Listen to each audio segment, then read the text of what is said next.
렸기 때문에 먹지도 않고 저렇게 한다고. 또 예수님은 세리와 죄인들과 함께 먹기도 하고 포도주를 마셨거든요. 이제 뭐라고 하냐?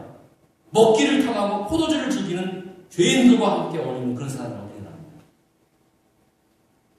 금식하고 기도하고 절제한 삶을 살았던 세례 요한한테는 귀신 들렸다고. 죄인들, 소외된 자들과 함께 먹고 함께 교제한 예수님한테는 전 먹기를 탐하는 그러한 사람이라고 비난합니다. 그러니까 뭘 해도 그 사람들 눈에는 받아들일 수 없는 거예요.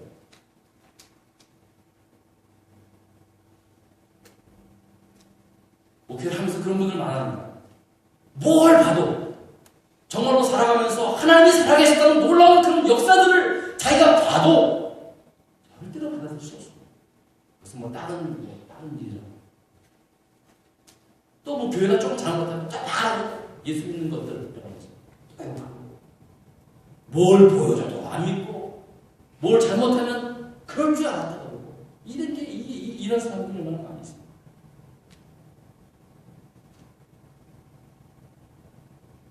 그러기에 우리가 믿음이 중요하지만 그 믿음의 지혜가 있어야 한다는 사실. 그래서 오늘 설교 제목을 믿음과 지혜라고 말씀드립니다. 이 말은 우리가 믿는 믿음에는 그냥 믿어야 되는 것이 아니라 반드시 하나님의 지혜가 있어야 한다는 사실. 이게 그래서 바로 지혜로운 믿음이라고 얘기합니다. 사실 누구나 믿음은 있습니다. 교회 생활을 열심히 하든 안 하든 1년에 한 번 교회 나오든 안 하든 그래도 하나님을 믿는 믿음이 있습니다. 그런데 그 믿음이 다 똑같은 믿음이 아니에요. 하나님이 주신 지혜로운 믿음이냐 아니냐 이것은 차이가 많이 납니다. 무조건 믿는 것은 맹신이지 지혜로운 건 아니에요. 맹신이 더 위험할 수 있습니다. 가끔 무조건 믿으라고 말하는 사람이 있는데 이게 나쁜 뜻은 아닙니다만 잘못하면 맹신자들을 만들 수 있습니다. 그렇다면 지혜로운 믿음은 무엇을 말합니까? 그것은 세상의 학문과 이치를 깨달아서 오는 게 아닙니다. 물론 세상의 학문적 지식도 필요하고 이치도 필요하고 이치를 깨닫는 것도 필요하지만 제일 중요한 것은 그런 거 아무것도 몰라도 하나님의 영이신 성령께서 주시는 은혜, 바로 성령의 은혜가 바로 지혜입니다. 고린도전서 2장 10절에 오직 하나님의 성령으로 이것을 우리에게 보이셨으니 성령은 곧 모든 것 하나님의 깊은 것이어도 통달하느니라는 말씀입니다. 하나님의 마음을 아시는 성령께서 우리를 감동시켜서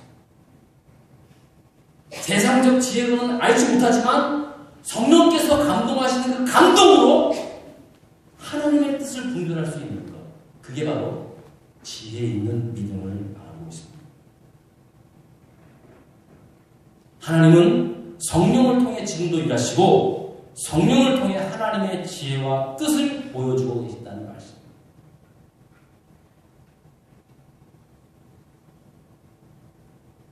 그러므로 지혜는 많은 학식이 있다고 해서 많은 지혜를 얻는 것이 아니라 세상 경험이 많다고 해서 많은 지혜롭다고 말하는 것이 아니라 성령께서 주시는 그 성령의 은혜가 바로 지혜입니다.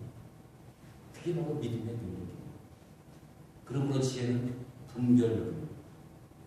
성령께서 무엇이 옳고 그르다는 사실을 분별해 줍니다. 또한 지혜는 용기입니다. 하나님의 정의와 공의 앞에서 용기를 낼 수 있는 힘을 주신 것도 지혜에서 나옵니다. 지혜는 절제와 같습니다. 그래서 지혜는 성령께서 맺으려는 열매들과 연결되어 있습니다. 성령의 9가지 열매 가운데 맨 마지막 열매가 절제. 왜 절제가 성령의 열매가 되었을까? 여러분 한번 생각해 보십시오.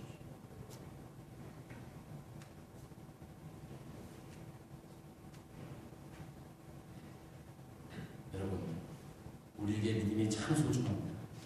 그러나 우리의 믿음 위에 지혜가 있는 믿음이 있으면 되나요? 다른 말로 말하면 지혜 있는 믿음이란 성령께서 인도하시고 깨닫게 하시는 믿음이어야만 합니다. 내가 믿는다고 해서 믿음이 될 수도 있지만 그 믿음 위에 성령께서 깨닫게 하시고 성령께서 인도하시는 그런 성령의 붙잡은 행가되고 마치 성령의 날개를 단 믿음이어야만 합니다. 오늘 본문 35절에 이렇게 말씀합니다. 우리 다 같이 35절을 읽겠습니다. 오늘 본문 마지막 절입니다. 성경은 피신 분만 한번 읽겠습니다. 시작. 지혜는 자기의 모든 자녀로 인하여 옳다함을 얻느니라. 믿음이라고 얘기하지 않고 지혜라고 얘기하고 있습니다. 그렇다고 해서 믿음이라는 의미가 없는 게 아니에요. 이것은 바로 믿음 위에 지혜의 날개를 단 믿음을 의미하고 있습니다. 그러므로 정말로 이 믿음의 지혜의 날개를 단 믿음이라는 바로 독수리와 같은 믿음을 말합니다.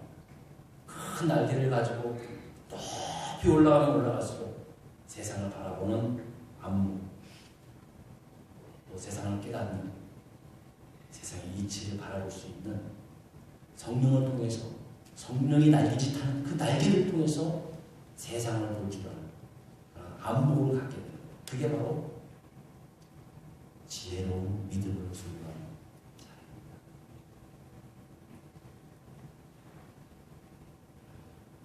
기독교 신앙이 사실은 너무 많이 오염되어 있습니다. C.S. 루이스라는 분은 유명한 변증학자인데요. 교회가 물탄 복음으로는 그 순수한 복음에 너무 물을 많이 탔다고 그렇게 또 말씀하고 있습니다. 이유가 뭐냐면 믿음은 다 있습니다. 가만히 보면 개인적인 믿음이 뭐 없는 분이 없습니다. 다 있습니다. 그러나 성령께서 인도하시는 지혜로운 믿음이 아니라 내가 주장하기로 나의 야망, 나의 판단 그런 것들이 주인된 나의 신념에 가까운 믿음 때문에 참된 기독교 복음이 증거되지 못하는 세워지지 못하는 일들을 너무나 교회도 세상의 이치와 똑같습니다. 멋진 건물 짓고 수천만 수만 명이 모이면 마치 거기에 하나님이 역사하시고 하나님이 영광 받으시는 것 같지만 여러분 그렇습니까? 세상 사람들이 교회가 화려해지고 수천만 수만 명이 모여들면 하나님 세상 사람들은 하나님이 살아계신 것 같다 그렇게 믿습니까? 그게 나쁘다는 건 아닙니다. 그러나 우리가 참된 하나님을 믿는 믿음의 본질에서 벗어난 번영은 교회를 무너뜨리는 커다란 함정이 될 수 있습니다. 작은 교회는 또 작은 교회대로 문제가 있습니다. 우리와 같은 교회는 또 부족한 것들이 많이 있지 않습니까? 피아노 반주자가 없어가지고 반주기를 틀고 목사가 입에 반주를 하고 또 제자가 또 어려우고 여러 가지 어려운 게 많이 있습니다. 근데 그것은 어려운 것이지 이것은 우리의 문제는 아닙니다. 다시 벗어나는 대로 가면 되는 거죠. 큰 교회는 큰 교회대로 조그마한 교회는 조그마한 교회대로 세상적인 판단으로 보니까 아무것도 아닌 거 하고 형편없는 거 그 모든 것이 다 그렇습니다. 참된 믿음을 가지고 환경에 연연하지 않습니다. 물론 든든한 환경이 되면 더 분명히 좋은 일들이 많이 있을 겁니다. 하지만 진정한 믿음은 환경에 연연하지 않습니다. 하나님의 성령께서 인도하시는 그 지혜의 날개를 따라서 독수리 날개지 같은 그런 믿음을 가지고 주님의 뜻을 바라보며 헌신해가는 그러한 믿음의 삶.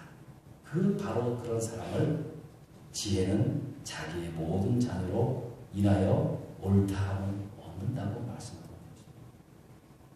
지혜로운 믿음의 성도 되기를 주의 이름으로 축원드리겠습니다. 기도하십시오. 하나님 아버지, 오늘 주신 말씀 다시 한번 우리의 마음에 새길 수 있게 하시고 지혜로운 믿음의 사람 되게 하여 주시옵소서. 예수님 이름으로 기도드렸습니다. 아멘. 이 시간은 헌금